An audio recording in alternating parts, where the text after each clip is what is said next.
سلامتی ہے ان آنکھوں پہ جو ہدایت پہ نظریں جمائے بیٹھی ہیں، ان کانوں پہ جو ذکر خیر کے منتظر رہتے ہیں، اور ان قدموں پہ جو ہدایت کی راہ پہ گامزن ہیں۔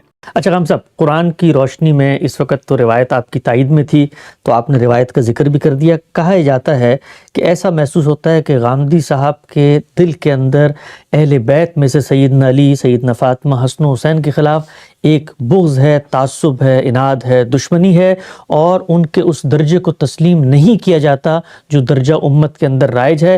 دوسری طرف ہم یہ دیکھتے ہیں بنو امیہ ہوں، اسی طریقے سے امیر معاویہ ہوں، ان کو امت کا محسن بھی قرار دیا جاتا ہے۔ غام صاحب، سیدھا سیدھا سوال پوچھوں گا بغیر کسی لگی لپٹی کے۔ کہا جاتا ہے کہ حدیث میں جہاں پر آپ کو آپ کے مقصد کے تحت بات مل رہی ہوتی ہے، وہاں تو روایت کی بڑی بات ہوتی ہے، حدیث کو بڑا کھول کھول کے بیان کیا جاتا ہے، لیکن زید بن ارقم بھی جب کوئی بات بیان کرتے ہیں اور حدیث میں آ جاتی ہے تو اس کو نہیں مانا جاتا۔ اسی ضمن میں بتا دیجئے گا، ان کی روایت میں ایک الفاظ بھی تھے کہ عورتیں تو اس وقت بیویاں اہل بیت ہوتی ہیں جب تک طلاق نہ دی جائے، اصل اہل بیت تو بیٹے ہوتے ہیں۔ تو وہ روایت میں چونکہ بات آپ کے خلاف تھی تو روایت قبول نہیں کی، یہاں روایت میں بات آپ کے حق میں تو آپ نے بیان کر دی۔ میرے ہاں ایک ہی طے شدہ اصول ہے، اور میرے پورے ڈسکورس میں آپ اس کو دیکھ لیجئے، وہ یہ کہ سب سے پہلے قرآن مجید کو دیکھا جائے۔ دین کے معاملے میں کوئی بات نہیں کہی جا سکتی جب تک کہ قرآن کو سب سے پہلے نہ دیکھا جائے، اور قرآن کے بارے میں یہ تسلیم نہ کیا جائے کہ وہ میزان ہے، فرقان ہے، حتمی حجت ہے، برہان قاطع۔ وہ کوئی بات بیان کر دے گا تو پھر کسی چیز کی کوئی اہمیت نہیں۔ قرآن مجید کو سمجھنے کے لیے میں بارہا عرض کر چکا کہ ایک ہی طریقہ ہے جو ہم ہر جگہ اختیار کریں گے۔ سب سے پہلے یہ دیکھیں گے کہ جو الفاظ استعمال ہوئے ہیں وہ عربی زبان میں کس مفہوم میں آتے ہیں، اور ان میں معروف معنی لیے جائیں گے ہمیشہ، کیونکہ خود قرآن نے پابند کر دیا ہے کہ وہ بلسان عربی مبین نازل ہوا ہے۔ الفاظ کو دیکھنے کے بعد ہم جملے میں جائیں گے اور دیکھیں گے کہ کیا جملے نے ان الفاظ میں کوئی انتخاب تو نہیں کر لیا۔ جملے کی تالیف کے لحاظ سے ان کو طے کریں گے، پھر سیاق و سباق میں جائیں گے۔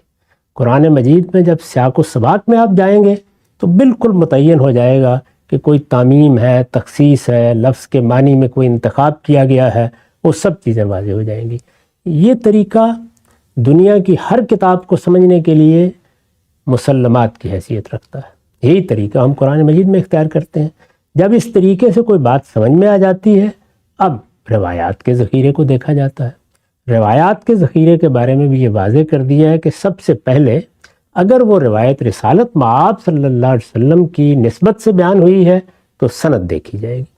سند میں نے بارہا یہ عرض کیا ہے کہ وہی اصول صحیح اصول ہیں جو محدثین نے اختیار کیے ہیں، چنانچہ بیلاگ طریقے سے انہی اصولوں کا اطلاق کر کے پہلے سند کے اعتبار سے روایت کی کیا حیثیت ہے اس کا انتخاب کر لیا جائے گا۔ اب اس کا انتخاب کرنے کے بعد سمجھنے کا عمل شروع ہوگا۔ سمجھنے کے عمل میں جو کچھ ہم نے قرآن سے سمجھا ہے اس کی روشنی میں اب روایت کو دیکھیں گے، تو روایت جب اس کے مطابق ہوگی تو پیش کی جائے گی، اور اگر اس کے مطابق نہیں ہے یا اس میں کوئی توفیق کی ضرورت ہے تو اس پر پھر تبصرہ کیا جائے گا۔ میں اپنے اس اصول میں بالکل کنسسٹنٹ ہوں، میں نے ہمیشہ اسی طرح کیا ہے۔ میری کتابوں میں، میری گفتگوؤں میں، میری باتوں میں کوئی مثال دے دیجئے اس سے مختلف رہی ہو۔ یہی طریقہ ہمارے ہاں جلیل القدر علماء کا رہا ہے، ہمیشہ ایسے ہی دیکھا جاتا ہے تمام معاملات کو۔ تو میں ہر روایت کو ایسے ہی دیکھوں گا۔ زید بن ارقم رضی اللہ عنہ نے اگر کوئی بات بیان کی ہے، یعنی ظاہر ہے کہ روایت کے بارے میں تو رسالت مآب صلی اللہ علیہ وسلم کی نسبت سے ہو یا کسی صحابی کی نسبت سے، یہی کہا جائے گا اگر بیان کی ہے۔ وہ ہمیں براہ راست نہیں بتا رہے، لوگ ان کی بات سن کے آگے نقل کر رہے ہیں۔ اگر کوئی بات بیان کی ہے تو بہت ادب سے یہ کہا جائے گا کہ ان کو غالباً دو تعبیروں میں غلطی لگی ہے۔ ایک ہے تعبیر اہل بیت، اس کے معنی ہے گھر والے۔ جیسے میں نے مثال دے کے بتایا تھا کہ ہم گھر والے کا لفظ بولتے ہیں، اس میں ہماری بیویاں ہوتی ہیں، اور اگر اس وقت ہمارے بچے ہمارے گھر میں ہوں تو وہ بھی اس میں شامل ہوتے ہیں۔ تو یہ تعبیر بالکل الگ ہے۔ ایک ہے اس میں سے اہل بیت کی جگہ اہل کا لفظ بولنا۔ اہل اور آل یہ دونوں الفاظ قرآن میں بھی استعمال ہوئے ہیں، عربی زبان میں بھی استعمال ہوئے ہیں، ان میں وسعت ہے۔ ان میں جس طرح کہ اہل لغت کہتے ہیں کہ ہم العشیرہ والقوم والانصار، اس میں خاندان بھی ہوتا ہے، اس میں بعض اوقات پوری قوم شامل ہو جاتی ہے، اس میں آدمی کے اعوان و انصار بھی شامل ہو جاتے ہیں۔ تو آل اور اہل کے الفاظ بالکل الگ مدعا رکھتے ہیں۔ زید بن ارقم رضی اللہ عنہ نے ان لوگوں کو بیان کر دیا ہے جن کو آل محمد کہنا چاہیے، یعنی آپ کے خاندان کے لوگ۔ وہ کون لوگ ہیں؟ جن کے لیے صدقہ ممنوع قرار دیا گیا تھا۔ کیوں ممنوع قرار دیا گیا تھا؟ میں عرض کر چکا ہوں کہ جب خیبر کی فتح کے بعد ایک حصہ ان کے لیے خاص کر دیا گیا تو پھر رسالت مآب صلی اللہ علیہ وسلم نے فیصلہ فرمایا کہ اب میرے گھر والے یا میرے خاندان کے لوگ یا میرے قبیلے کے لوگ وہ زکوٰۃ میں حصے دار نہیں رہے۔ روایت میں بھی آیا کہ صدقہ اللہ تعالیٰ نے ان کے لیے ایک حصہ مقرر کر دیا ہے، وہ ان کی کفالت کے لیے کافی ہے۔ چنانچہ آپ بہت سختی برتتے تھے اس معاملے میں، ان کے ذہن میں یہ مفہوم رہا ہے، تو آل کا جو مفہوم ہے یا اہل کا مفہوم ہے وہ انہوں نے بیان کر دیا ہے۔ اہل بیت بالکل ایک الگ ترکیب ہے۔ اہل کا لفظ تو اہل الکتاب، اہل الدار، وہ تو 10 پہلوؤں سے استعمال ہوتا ہے، اس کے بارے میں انہوں نے بیان کر دیا بہت ادب کے ساتھ۔ اگر انہوں نے بات بیان کی ہے تو ہم اختلاف کی جسارت کرتے ہیں، اس لیے کہ قرآن کے مقابلے میں نہ کسی روایت کی کوئی حیثیت ہے، نہ کسی صحابی کے اثر کی کوئی حیثیت ہے۔ قرآن مجید کے الفاظ اس کو قبول کریں گے تو اس کی بڑی اہمیت ہے، اس وقت میں اس کو سر آنکھوں پر رکھوں گا، نہیں ہے تو جرا کرتا چلا جاؤں گا، اس سے دنیا کی کوئی طاقت مجھے نہیں روک سکتی۔ اچھا غم صاحب، جب یہ کہا جاتا ہے کہ جی اہل بیت قرآن مجید کے اندر جہاں پہ زیر بحث ہیں آیت تطہیر کے اندر، تو وہاں پر رسالت محمد صلی اللہ علیہ وسلم کی بیویاں ازواج مطہرات زیر بحث ہیں، جو بات کہی جاتی ہے وہ یہ کہ جی یہ جو ازواج ہوتی ہیں یہ تو رشتہ نکاح کے بعد زوجہ بنتی ہیں، اور اگر طلاق دے دی تو پھر زوجہ نہیں رہتی، جبکہ اولاد تو ہمیشہ رہتی ہے۔ تو قرآن نے اگر کسی کو زیر بحث لانا تھا تو حقیقی اہل بیت اگر کوئی ہیں تو وہ تو بچوں کو بننا چاہیے نا۔ ٹھیک ہے بیویاں بھی ہیں جب تک رشتہ نکاح میں ہیں، لیکن وہ تو کنڈیشنل اہل بیت ہیں، آپ نے طلاق دی تو وہ تو اہل بیت نہیں رہیں گی۔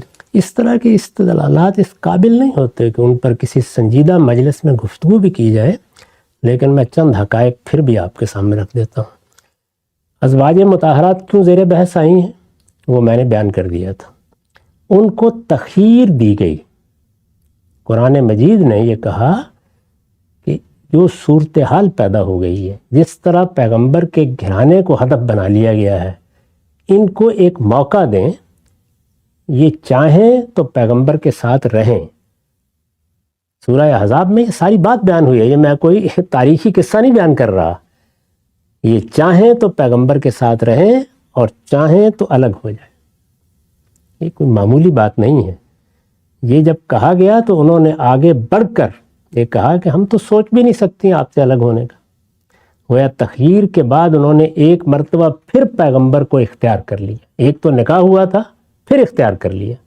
یہ وہ اختیار ہے جس کو تخییر کے لفظ سے عام طور پر تعبیر کیا جاتا ہے۔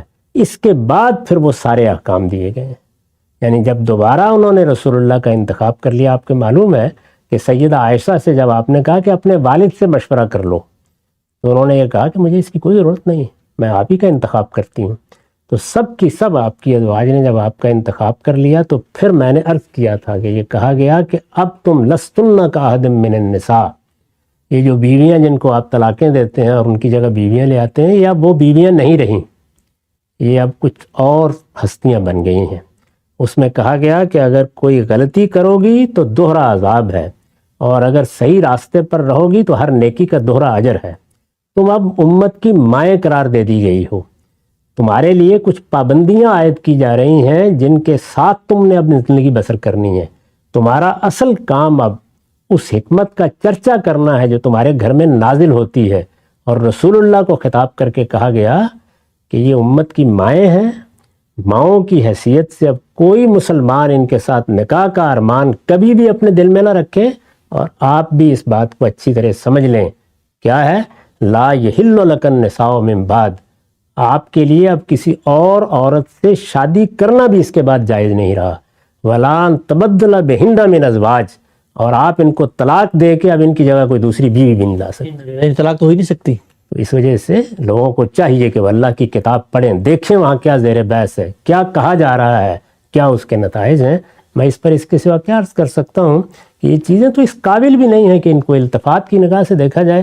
لیکن اب آپ نے فرمایا تو میں نے تبصرہ کر نقطہ دیا. بالکل واضح ہو گیا ہے. غامدی صاحب کے ساتھ ہم ان اہم امور کے اوپر تبادلہ خیال کر رہے ہیں جس پر ہماری امت میں عقائد کی پوری فہرستیں بنا دی گئی ہیں. انشاءاللہ پوری کی پوری پیشکش کے اوپر جو کچھ اختلافات سامنے آتے ہیں ٹھنڈے دل و دماغ سے علمی استدلالی فکری انداز میں زیر بحث لاتے رہیں گے. وقت یہاں پہ ختم ہوتا ہے. دوبارہ حاضر خدمت ہوں گے. اب تک آپ کا بہت شکریہ.